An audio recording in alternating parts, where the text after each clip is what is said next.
Welcome everyone to the session of marketing research and analysis. In the last session we discussed about a very perennial issue, a very important issue in the world of marketing and mostly in all everywhere, right. Today more and more fraudulent practices are happening from in companies, in large organizations, small organizations, even on an individual level. People are following unethical practices, in doing studies, in doing researches, and obviously when your research itself, the process is fraudulent, then no wonder that your output also would be highly poor, right. In fact, I do not want to cite any country details, but it has been seen that many of the studies that scientific studies being conducted in the Asian zone are highly being questioned, right. There are doubts over the researchers methods of doing the conducting the research, and even questioning the output, the final outcome, because so many a times what happens is researchers follow practices which I have also seen in my life, that they follow practices which are not highly ethical, right. So what they have done is they have not, maybe sometimes they have not adequate data, but they have somehow managed it, and then they have come out with a conclusion, because if you give any use any data, software data or something, so database, and you give it some data, so the software data will be obviously giving you some results, but the question is, are these results desirable, are these justified? Well, no, I would not say they are justified, and first of all the process of doing the research has been wrong. I do not know why people do it, because sometimes they do it out of pressure of publishing, the pressure of finishing a PhD or something, but that is highly undesirable. Okay. So ethics in marketing research is a very important part of the subject, because you see today what has happened with poor because lack of ethics and such kind of things, the participation of from respondents from the people has started declining seriously, right. You will find, if you go to a research conduct a study, you will find that people are less interested in filling your questionnaires, right. Why? The reason is very simple, because they feel this is just a waste of time. They feel that this research, there is no research in it. In fact, the person who has come with the research frame in mind, he himself is not very serious, he is just wasting my time. So that is why respondents are also not showing interest, and because of this the cost of research has increased, and the efficacy of research has declined, right. So I am not saying country wise, I am not naming, but one needs to be careful. Even I have seen a large number of plagiarism cases coming up in the research world. Large very popular scientists, very known names, have also fallen prey to the case of plagiarism and all these things. So well, as a researcher I would only say, kindly keep away from such things.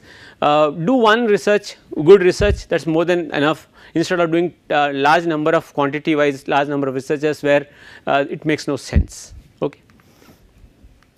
So why are ethical issues problematic? Two competing ethical philosophies. Deontology holds that if an individual's rights are violated, then the behavior is not ethical, right. Suppose you are violating the right of a person, suppose somebody does not want it to be done, and you are still publicizing it, or you are opening it up to the world, then this behavior is not ethical, right. On the other hand, there is another theory, the teleology, which says to judge a given behavior in terms of its benefit and costs to society. If there are individual costs but group benefits, right, then there are net gains, because and the behavior is said to be ethical. So as the researcher one needs to follow one of those principles, right. Either you have to see from the individual point of view, or you have to see from the societal point of view. Okay. So, this is a small thing for you can see. For example, mystery shopper, right, as per deontologists what would it be, you can think. So, unethical, because if you are doing a mystery shopping, hiding yourself and trying to find out what people are doing and observing them, that is unethical, right. So, because you have violated the individual's rights, okay. But suppose you are doing it from a societal perspective, you are you know that you are doing it for the benefit of the society at large, then there is no problem, right.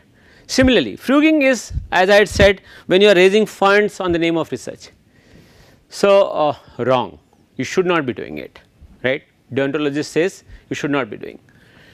The teleologist says okay, if it helps people, the needy, if you are raising funds and using it for the needy, then so be it, good. Third thing, disguised survey. Disguised surveys are those where the entire purpose is disguised and they are not revealed. So, the respondent is actually not aware of what he is filling up, right. So, and why he is participating. So, in such a condition the deontologist says unethical, but the teleologist, what does it say? It says okay, it is okay if it gets to the truth. So, those two types of theories or those two philosophies of research, one is from an individual point of view, the deontologist, and the other is from a societal point of view. Now, where are you, what is, but both of them can be correct if you are not crisscrossing or superimposing the two. So, as a researcher one needs to be very careful when he is doing, is he honest himself to the subject and himself or not to the research world. So, some of the ethical issues, surging, frugging, right, misrepresentation and omission of pertinent research data. Now, this is a big problem. Many a times researchers misrepresent the data. Suppose the data they do not, there is some missing data for example, they fill it up by some number, or they feel that this person should be giving this, would be giving this number, and they fill it up with that number. No, these are wrong, right. Or deleting something which is there just because you felt it would not give me a good result or a desirable result, you delete it or you omit it, then that is also not desirable. Treating clients, suppliers and the public unfairly. Now, this is a big problem. Many a times it has been seen that the researchers do not treat the respondents in a proper manner. Sometimes the respondents might not be of your level, in the sense in the societal level structurally, they might be poor village folks, or they might be somebody from lower in the strata. So, in such a condition treating them unfairly is extremely bad, extremely unwise, because you would never get support from such client base. Respondent cooperation has been going down, that is what I started with, right. Cooperation has been going down. Marketing researchers should eliminate or keep deception to a minimum. Do not keep any disguised thing, do not keep until unless it is extremely wanted or important. Otherwise, you should remove any kind of disguise, because let him know what is the purpose, who is the sponsor of the study, who is doing it, why is he doing it. If he does not know, then maybe his opinions would be different. Okay. If promised, guarantee anonymity or confidentiality. If you have promised to maintain the confidentiality, please do it, otherwise already research has been generating bad name and it would still go on. Okay. Fight invasions of privacy such as telemarketing and spam. Now, online marketing spam, sending spams means large number of bulk mails and all, has become a fashion, right, to send to large number of people to show a large database. So, these things are not very good to do, right, you should avoid. Now, ethical conflict. Now, what is it saying? It occurs when an individual perceives that his or her duties and responsibilities towards one group are inconsistent with his or her duties and responsibilities towards some other group, including oneself. Now, let us understand it. So, what is it saying? It occurs when an individual perceives that his or her duties towards one group are inconsistent with his or her duties towards some other group. So, this is an ethical conflict. So, you are doing something for one group and you are doing something for other group. So, if you are doing it, then the ethical output would also be biased, right, and this is a conflict which is arising, right. So, as a researcher, one needs to avoid such kind of, one has to be as standardized as possible. You have to create a unanimity, so that there is no discrimination. Okay. Now, this is, let us see, serve as role models. So, ethical conflict, what should you do? Serve as role models by conducting their own activities impeccably. So, the researcher should serve as a role model, right. So, by conducting the activities without any mistake or any fail, right.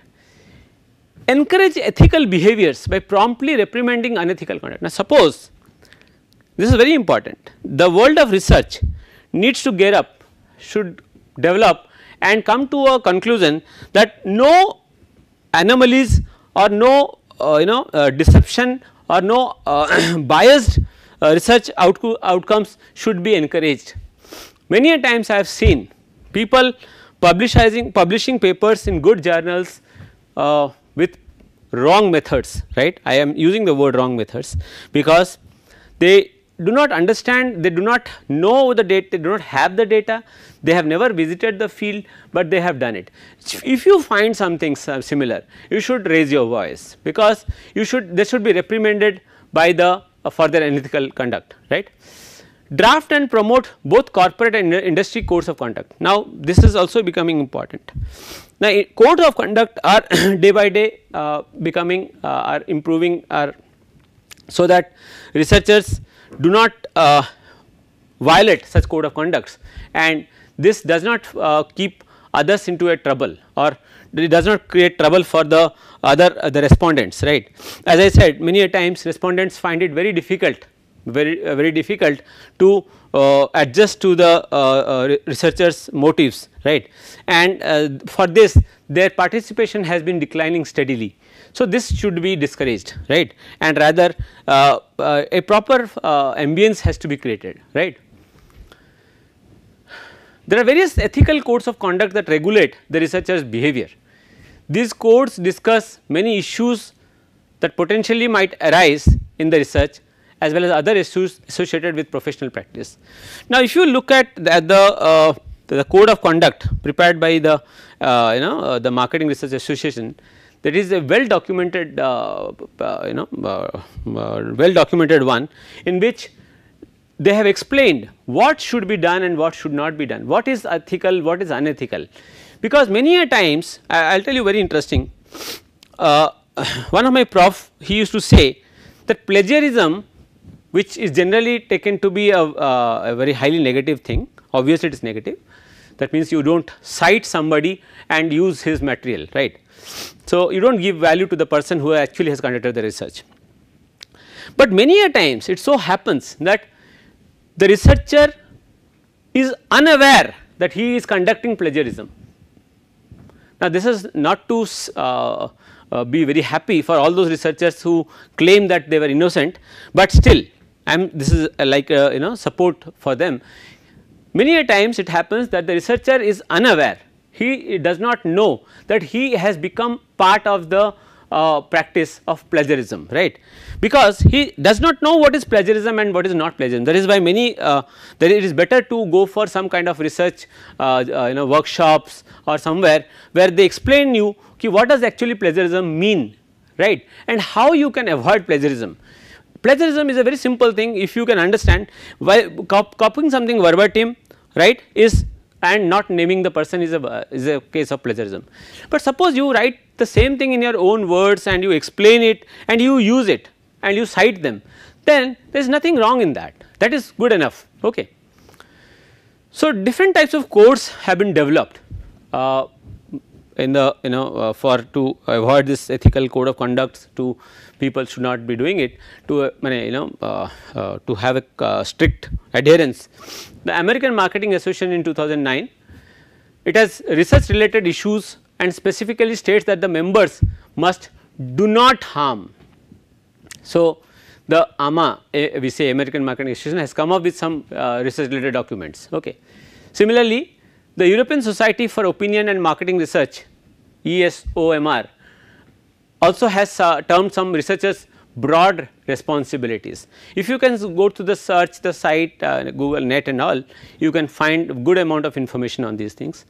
The American Psychological Association, APA 2009, a diverse range of research issues. It talks about a diverse range of research issues, many of which also relate to business research, right. So, these are some of the what is wrong, what is right. So, we have said from the very beginning that research, the ethical part is to understand what is right and what is wrong. So, if you are breaking the confidentiality, if you are hurting the emotion psychologically, socially, it could be anything, right, then it is unethical. And even using some kind of for example, nowadays I am finding an interesting process, that whenever you track something, when you track a product or something, you are being automatically you find that next day you are giving suggestions on the maybe on the Facebook or some other or somewhere. Now the question is, somebody is tracking you and finding out what are your interests and all. The question is, how ethical is that? Is it a part of the ethical management practice? Well, I would still say no, right, because if you are adopting a practice without the knowledge of the person, the participant, then how can it be judged ethical? But if you look at it, most of the management companies or most of the corporates, they are following this practice that on the social media you are being followed inch by inch, and they track you, what are your interest areas, what are you doing, and how what motivates you, so that they can tomorrow maybe place a product before you, and maybe you can purchase it, who knows. So, what are the major ethical problems of marketing researchers? So, the ethical problems, right and wrong. First, research integrity, deliberate production of dishonest or less than completely honest research. Now, this is the problem which I have been always dictating, always discussing in many of my workshops. Research integrity is undoubtedly the most important thing, because nobody can question a researcher, right. It is very difficult to question, because a researcher is assumed to be honest. But suppose the researcher does not, which many of people who are listening to me could be also have done this somewhere in their life, which is not to be done.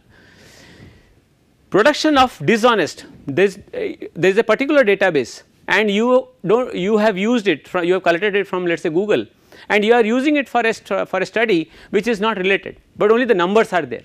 Now, that is not done, right. This is not a research integrity. Treating outside clients fairly, that means conflict between company interest and outside client interests. So, when you are trying to do a research, you should avoid such kind of conflicts, right. Suppose you are doing it for a company and the outside clients are maybe the respondents, you should not be treating in a way that only the company's interests are kept, right. So, as a researcher, one needs to understand that you have to be fair enough, right. Third, and the most important, confidentiality, which I have been repeating again and again and again. Researcher must balance what is fair to a competitor with what is best for one's own company. So, in the name of confidentiality, you have collected the data, and tomorrow for some reason you are selling the data to somebody. Nowadays, database selling has become a big business, right, and many companies, they are collecting data in a disguised format, and then maybe they are selling it to somebody else who is interested at a hefty amount of money. Now, this is something not this is why research outcomes have become poor. Researchers, the respondents have become less interested in your researches today. Okay. Some other problems, social issues and marketing mix, balancing the interests of society with the interest of the company in the context of either product design or advertising decisions. I have said many a times in several advertisements, it has been seen that they try to belittle each other, the competitors, through some kind of a research backing or something. Now, these are not proper, these are not to be, this should be avoided. So, social issues and the marketing mix. So, balancing the interests of society, many a times also you must have seen nowadays it is a important discussion going on, cause related marketing. Now, if you buy a particular detergent or something, some portion of the money goes to a charity. Now, till it is going for a charity, that side of the part is okay, but suppose it is being done for just utilizing the sympathy or the soft side of human being and trying to use it as a sales pitch, then it is dangerous. Personal decisions, how to balance responsibilities, right? Treating respondents fairly, now that is very important. Protecting the personal information and anonymity of the respondent, balance the interest of the respondent against the interest of the company.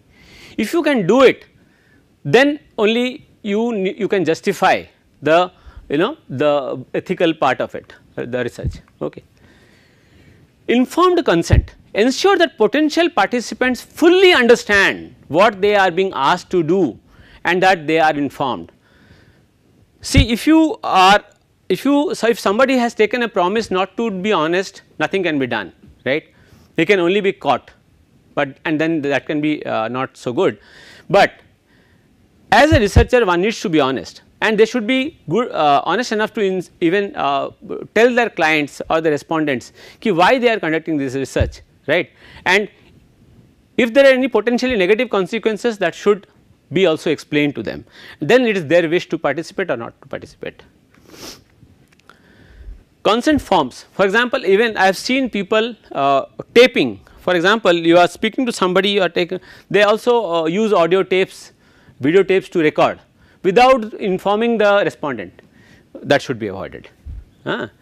Audio video taping or conducting a focus group, use not only information sheet, but also have the respondents sign a consent form as well. There is more emphasis on what respondents are agreeing to do and that they understand any potential negative. Suppose somebody is not interested, does not want to show his identity, so it should be avoided, right. So, these are some of the problems that is happening. Okay. Technology issues, collecting data online from a blog or chat site, which is I think being done nowadays mostly, right.